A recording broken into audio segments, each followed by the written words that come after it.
Regardez-moi tout ça. Des sachets. En veux-tu, en voilà.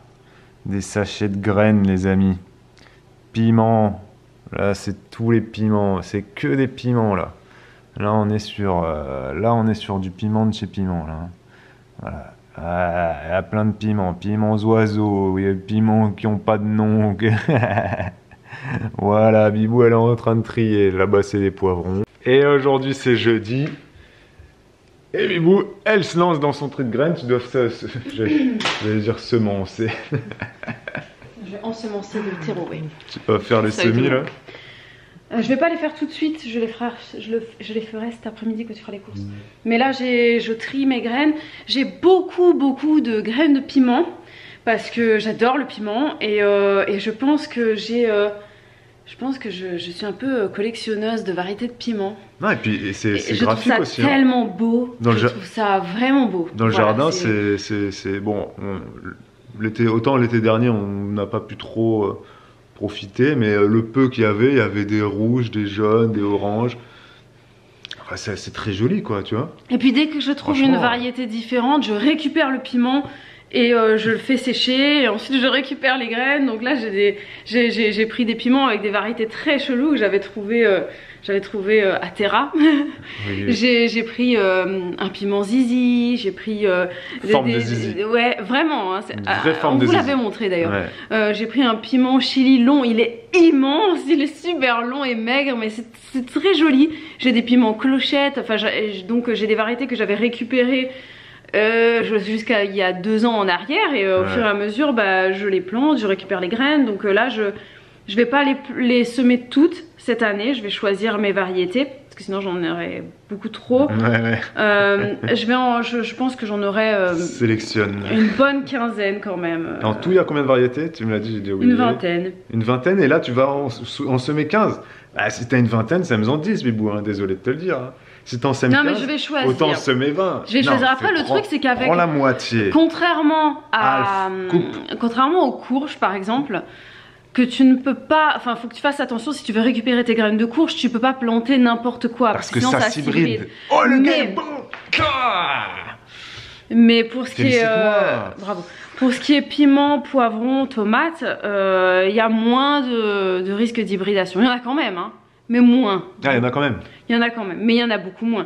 Donc, pourquoi les courges, il y a autant de risques que ça s'hybride? Les fleurs sont énormes. Ah oui, c'est les grosses fleurs. Les fleurs sont énormes et il faut que ce soit... Il y a des fleurs mâles et des fleurs femelles, alors que les piments et poivrons, c'est la même fleur. Les tomates aussi? Les tomates, c'est pareil. Ah, c'est la même fleur? Oui. Ah, d'accord. Il n'y a pas de fleurs mâles femelles? Non.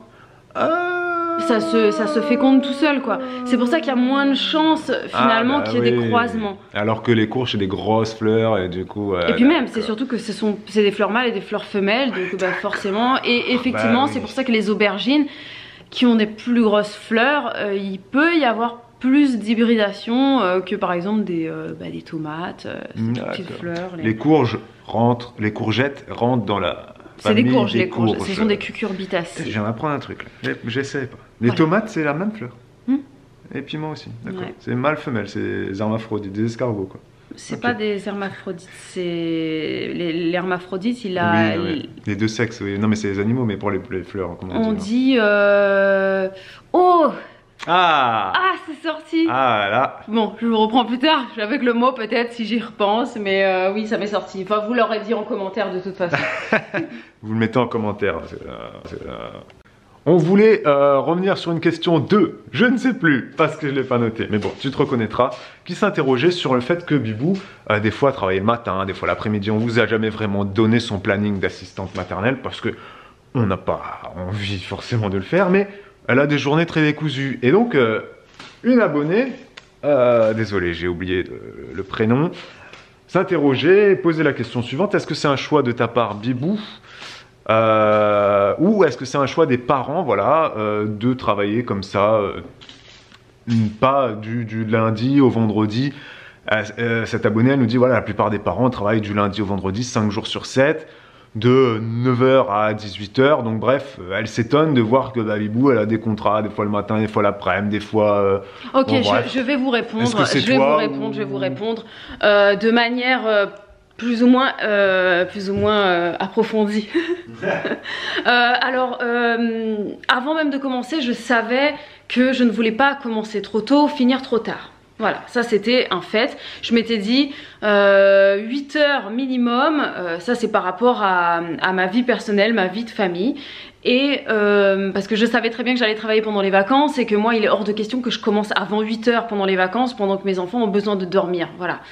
Et je voulais pas finir trop tard, et pour moi trop tard c'est ben voilà, après 18 heures pour moi c'est pas possible, sauf exception bien évidemment, mais de façon générale moi de faire 8h 18h 5 jours sur 7 c'était pas possible, c'était pas envisageable pour moi. Si des parents m'avaient appelé avec des demandes de ce type d'horaire, ça m'est arrivé d'ailleurs, hein, j'ai déjà eu des contacts avec des familles et finalement on ne s'est pas rencontrés parce que ils me proposaient ce type d'horaire et pour moi ça collait pas avec ma vie de famille. Donc j'avais refusé qu'on se rencontre, voilà.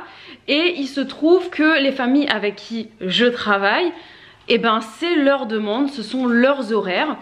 La plupart en fait, ce qui se passe, alors je sais pas comment c'est chez vous, mais je sais que ça se passe comme ça ici. Alors peut-être que c'est parce qu'on vit à la campagne, je ne sais pas, il y a plus d'usines ou je sais pas. Mais très souvent, les familles ici ne font pas 8h, 18h et c'est surtout qu'ils ne font pas les mêmes horaires ouais. Homme-femme, enfin pas homme-femme, je voulais dire mari-femme ou bref conjoint-conjointe ou conjointe-conjointe ne font pas les mêmes horaires et donc très souvent j'ai eu des cas de figure autant contrats actuels, futurs, passés, ou les gens avec qui j'ai pu être en contact, mes collègues asthmates, les horaires qu'elles font, etc. Souvent, il y en a un qui dépose et c'est l'autre qui vient récupérer les enfants. Donc quand ils peuvent, en fait, s'il y en a un qui commence tard et qui finit tard, et il va déposer l'enfant tard le matin. Et ensuite, l'autre va le récupérer après sa journée de boulot qui finit plus tôt que l'autre, par exemple. Donc ça va se goupiller comme ça. Et c'était pas une demande de ma part d'avoir ce type d'horaire là. Et effectivement, il y a une famille avec qui je travaille maintenant depuis un bon moment. J'ai failli avoir une modification de planning et que j'aurais pu commencer beaucoup plus tôt certaines semaines et on a discuté et j'ai expliqué que pour moi c'était pas possible, donc on s'est arrangé autrement et au final je vais rester sur ces horaires là et parce que ça me convient mieux, ça ne dérangeait pas les parents, on a pu s'organiser différemment. Et voilà, donc c'est aussi pour ça que je voulais faire une petite parenthèse aussi par rapport à ça, c'est pour ça que je rallonge un petit peu, c'est que je voulais dire qu'effectivement, selon les endroits où on travaille, il y a plus ou moins de demandes de parents qui cherchent des assistantes maternelles. Et donc on n'a pas forcément le choix des parents. Et ça c'est malheureux. La dernière formation que j'ai faite, on discutait entre assistantes maternelles et on disait à quel point c'est important de se sentir bien dans son métier, de se sentir bien dans les relations avec les parents avec qui on travaille et de choisir les familles avec qui on travaille comme les parents choisissent leur assistante maternelle. C'est normal, on ne peut pas imposer à un parent de dire voilà ce sera elle votre assistante maternelle, vous n'avez pas le choix.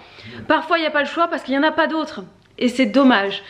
Et le cas est le même dans l'autre sens, c'est-à-dire que parfois il n'y a pas de parents en fait, il n'y a pas de famille qui recherche l'assistante maternelle, donc quand tu as une famille qui vient, t'acceptes parce que t'as pas le choix. Donc parfois ça colle pas avec les parents, parfois ça colle pas avec les horaires, mais t'as pas le choix et t'acceptes. Moi j'avais choisi dès le début d'accepter ou de refuser en fonction des horaires.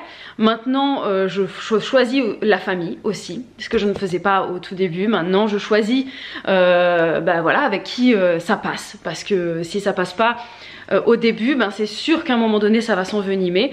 Donc voilà, ça c'est très important pour moi. Et puis quitte à ce que je gagne moins, voilà, au moins je sais que je travaille dans la sérénité, parce que si on n'est pas serein, on perd dans la qualité de l'accueil et on perd aussi dans notre qualité de vie après travail. Donc c'est très important pour moi. J'espère que ça l'est aussi pour vous, parce que je trouve que c'est quand même assez important de se mettre de mettre ses besoins aussi en avant parfois. Et donc voilà, c'est pour ça que j'ai entre guillemets choisi mes horaires. Disons que j'ai choisi les personnes avec qui je travaille en fonction des horaires qui m'étaient demandés. Voilà, tout simplement. Et c'est aussi pour ça que je vais peut-être accepter un troisième contrat, parce que les horaires et la demande des parents en termes de temps d'accueil correspond à ce que je peux proposer. Voilà. Mamou, il allait parler, j'ai dit attends, je vais juste rajouter un dernier truc. Si, je voulais juste dire un truc, c'est qu'il y a des gens qui sont vraiment, qui se plaignent beaucoup de pas trouver d'assistante maternelle qui accepte les horaires atypiques, par exemple, qui commence très très tôt, qui finit très très tard, etc. Et c'est marrant parce que en fait, comme quoi on se plaint toujours de la situation dans laquelle on est, parce que moi ce que j'ai noté, c'est que toutes les familles qui m'ont contactée pour des temps partiels, puisque donc moi j'accepte, je préfère les temps partiels, et bien ils sont très contents parce qu'ils me disent combien ça a été un enfer finalement de trouver une assistante paternelle, parce que aucune n'acceptait les temps partiels. Voilà, toutes les assistantes paternelles qu'ils ont vues ne voulaient que justement des gros contrats, 40-45 heures semaine, à temps plein, du 8h-18h ou rien du tout. Voilà, donc finalement tout le monde finit par trouver chaussure à son pied. Moi j'aime bien les temps partiels, et les parents qui recherchent ce type de contrat, et ben ils galèrent énormément à trouver ça, donc ils sont très contents d'atterrir chez moi. Donc voilà, tout le monde y trouve son compte. Et moi je voulais rebondir sur un point, ce commentaire là il m'a fait réaliser que en fait cette abonnée elle est dans un schéma de vie où autour d'elle la plupart des gens travaillent du lundi au vendredi de 9h à 18h, voilà. Et donc, bah voilà, ils mettent les enfants à la garderie à partir de 8h, voire à partir de 7h. S'ils ont 1 heure de transport, voire 1h30 de transport, il y en a pour aller bosser. Ils commencent à 9h, ils prennent le train, le TER ou le RER dès 7h, voire 7h30, selon là où ils habitent. Bon bref, il y a des gens, ils ont des rythmes de vie comme ça, une amplitude énorme sur la journée. Et donc, elle, voilà, c'est comme ça qu'elle s'imagine la vie de la plupart des Français. Et en fait, quand tu changes ton environnement de vie, tu découvres des nouvelles façons de vivre. Et nous, franchement, depuis qu'on est ici, on côtoie, comme l'a dit Bibou, beaucoup de gens qui travaillent dans les usines, mais pas que. Il y a aussi beaucoup de gens qui travaillent la nuit. Moi, j'ai été étonné de voir, quand au tout début, il y a donc maintenant 2 ans, c'est presque 2 ans, plus de 2 ans qu'on est là. Ouais, plus de 2 ans qu'on est là. Le temps passe vite. Ça fait 2 ans, ouais, effectivement. Et j'étais étonné de voir autant de parents déposer leurs enfants à l'école à 8h30. Parce que dans les écoles qu'on avait fait avant, il y avait beaucoup plus de parents qui déposaient les enfants à la garderie à 7h, 7h30. 8h, voilà, chacun a sa vie, chacun son rythme de vie, mais je trouvais qu'à 8h30, quand moi j'allais déposer Elena en petite section, je me rappelle à Perpignan, je trouvais qu'il n'y avait pas énormément de parents et qu'il y avait déjà beaucoup d'enfants qui étaient là. Je me disais, mais pourquoi il y a plus de, je sais pas moi, 3/4 de la classe qui était déjà là? Je trouvais ça fou.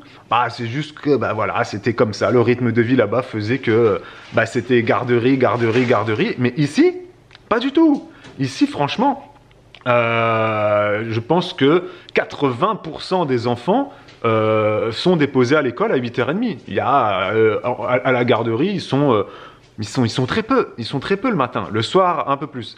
Très peu le matin, voilà. Alors, pourquoi? Parce que c'est une vie différente. Et il y a donc, oui, beaucoup de gens qui travaillent la nuit volontairement, qui ont fait volontairement le choix de travailler la nuit. Soit pas que dans les usines, il y a plein de secteurs d'activité où tu peux travailler la nuit. La santé notamment, bon, je vais pas vous faire la liste. Et voilà, ici, dans notre campagne, le travail du lundi au vendredi, de 9h à 18h, il y en a qui le font, mais il y en a pas beaucoup.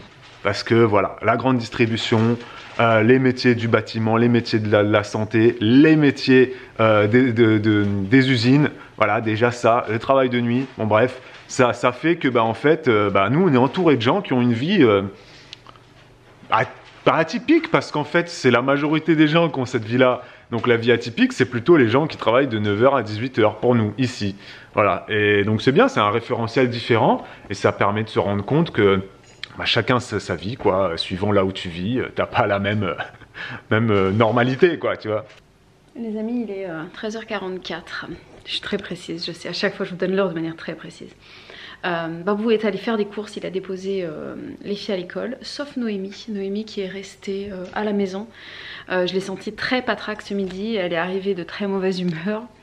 Elle a quasiment pas mangé ce midi. J'ai cru à plusieurs reprises qu'en fait c'est parce elle avait envie de vomir ou je sais pas, j'ai eu peur de la gastro. Le mot que d'ailleurs on ne doit pas prononcer ici.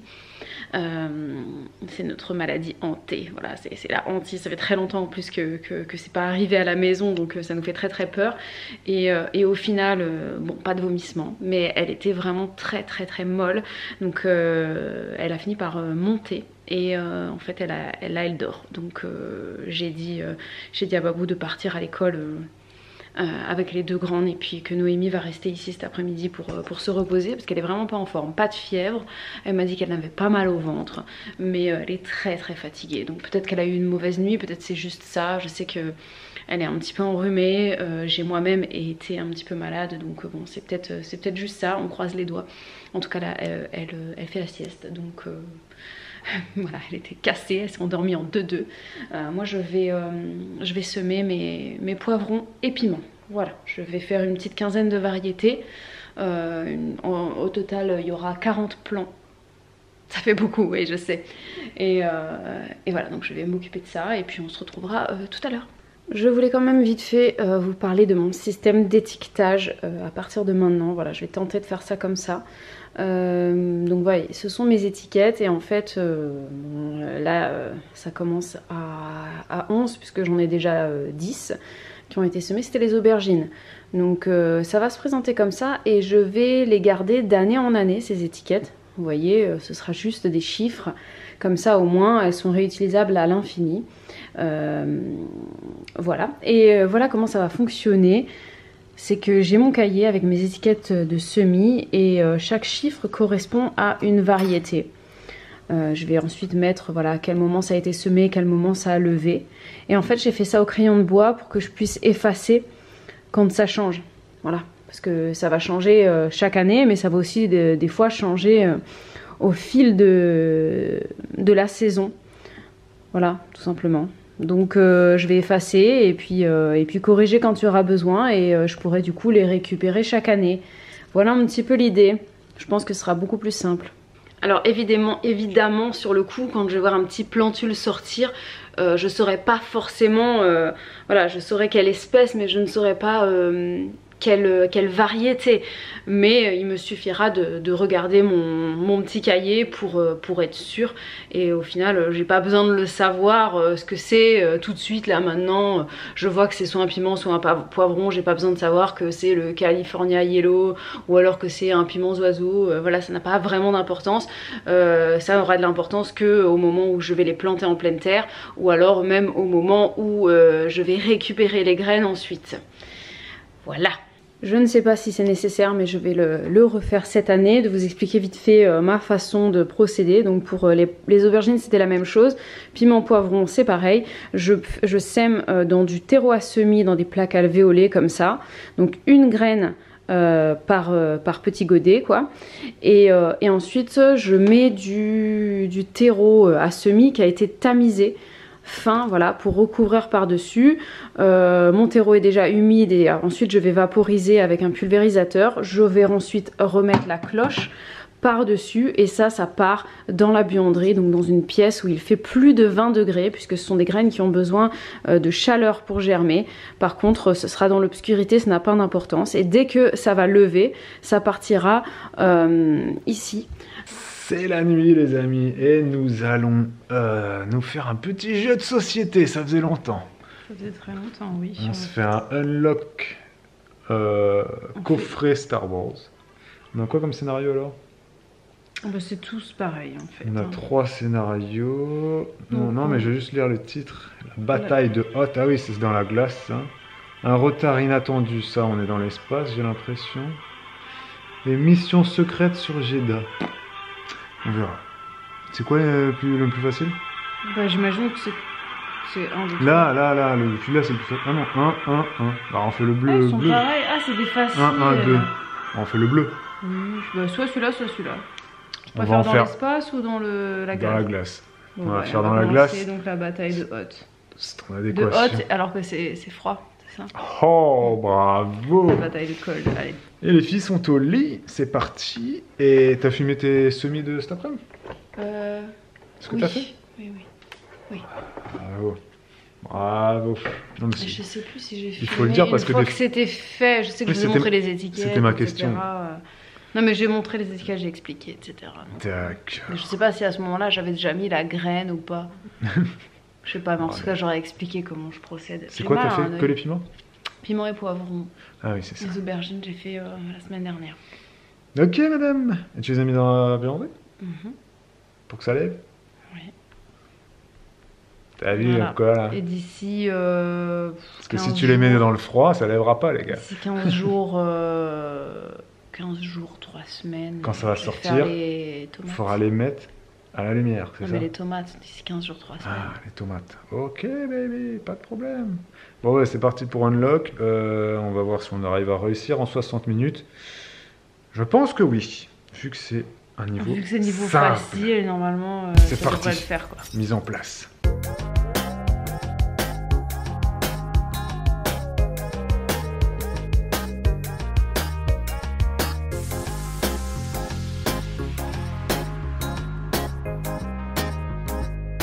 Bon, il est 20h45. On a terminé, mais genre... 20h45 Ouais, quelque chose comme ça. 20h21 Ah non, Non, 48. pas encore. 37 Sachant qu'on a eu le minutes. temps de débriefer. On l'a fait en 37 minutes. 37 minutes, ouais. Très facile, c'est très C'était facile. vraiment, mais c'était vraiment Très, très très simple. On va le faire avec Elena. Je pense que, franchement, je trouve que c'était plus facile Que le plus facile que qu'on avait les fait, ouais. Unlock Kids. Non, Non, parce que peut-être dans pas. les Unlock Non, Kids, c'est non. quand même très obvious, Non, évident. Oui, oui. Mais là, il y avait des trucs, c'était hyper obvious, Là, il y a- franchement. Là, il y a des trucs évidents, oui, Si. beaucoup. Oui, si. Beaucoup. Si. Mais je pense qu'on pourra le refaire On avec le fera avec Elena. Elena. Mais Et il faudra puis- que et nous, on puis lui c'est donne cool. des indices, comme Oui, par et exemple, des fois Et dans... puis là, du coup, elle pourra le faire avec l'application. Parce qu'il y a des trucs fun à Oui, faire c'est et vrai. tout ça. Ouais, et, c'est vrai qu'il y a des trucs marrants. voilà. Donc c'est vrai que c'est... C'était marrant, mais franchement, c'est- clairement, si c'est pour ceux qui sont habitués à Unlock, Je pense qu'un enfant... c'est pas adapté à des gens qui sont habitués à faire des Non. Unlock. D'ailleurs, c'est peut-être pour ça qu'il y a une application à part. C'est pas, l'application, c'est Star Wars Unlock. C'est pas, Ouais, c'est c'est pas vrai. Unlock. Et Non, après c'est marrant parce que... c'est marrant, ouais. L'univers Voilà, est drôle. C'est marrant, les cartes sont jolies, mais c'est vrai que ça se fait assez vite. On va pas en faire un deuxième scénario, là on va regarder une série. Ouais. Et puis, qu'est-ce que j'allais dire d'autre? Non, oui, qu'à mon avis, ça, un enfant de... Tout seul, je pense qu'un enfant... Enfin, un enfant de 12 ans. Même 10 10 ans, ans. même 10 ans, il peut faire. Ouais. Parce que ça Mais reste... c'est sympa si vous avez des enfants qui aiment bien l'univers Star Wars. Parce que nous, on n'a pris aucun indice, donc je pense qu'un enfant de 10 ans... Oui, avec quelques tout indices. seul, franchement, il tout seul, prend il le quelques fait. indices, il y arrive. Hein. Ouais. En une Non, heure, franchement, c'est super en simple. une heure, t'as large temps. En plus, tu peux avoir maximum 6 pénalités, donc perdre maximum 6 minutes. Ouais. Alors que dans d'autres Ouais, c'est plus scénarios compliqués, des fois, tu te tapes des pénalités, sans déconner, tu perds 3 minutes. ça. Et puis, Il y en a un, on l'avait fait. Tu sais, Et puis le en truc avec plus- l'oxygène et tout, tu perdais Oui. de l'oxygène, tu pouvais perdre du temps. après, tu peux moi. retrouver du Tu temps. pouvais retrouver de Mais l'oxygène. là, Oh. ce qui est encore plus facile, c'est que dès le départ, en fait, on a des cartes indices. Oui, ouais. Si on avait su, je pense qu'on n'aurait pas pris. Oui, bah oui, On c'est aurait sûr. fait sans les indices, ça aurait été plus sympa. Ouais, Parce ouais. que là, bon, c'est vrai que c'était vraiment très simple. Hein. Pardon. Non, mais mais c'était marrant. on s'est remis C'était dedans, marrant. parce que ça faisait On longtemps. prendra peut-être pas les cartes avantages pour les prochains. Et genre, si vraiment on est dans la panade, eh ben, On on les en prend. pioche une. Ouais, voilà, Tu c'est vois, ça. on se prendra ça comme un indice. Voilà. On va tester verra. comme ça, c'est vrai. Mais c'est vrai que c'était très facile. Voilà. Voilà. Mais c'était chouette. Donc là, on va regarder Jack Ryan. C'est ce C'est qu'on ça. regarde actuellement sur Amazon Prime. Une série, comment on appelle ça, terroriste, quoi. C'est un peu Ouais, comme c'est sur le thème. c'est un peu comme 24 heures chrono de Jack, Comme Homeland, Jack Bauer. plutôt. Un peu comme Homeland, t'as raison. Ouais, c'est plutôt comme un. Et puis vous avez pris un peu de mal à rentrer dedans les 2 premiers Les épisodes. deux premiers, ouais. Bah, le premier, mais maintenant c'est bon. C'était un peu difficile de rentrer dedans. Le deuxième, je me suis endormie carrément. Et maintenant c'est bon, c'est parti. Et puis en plus, je tricote en même temps. Donc, je me fais un nouveau pull. Et on a envie de savoir la suite de cette histoire. Donc on va y aller et on se retrouve demain pour un nouvel. Ciao. Ciao.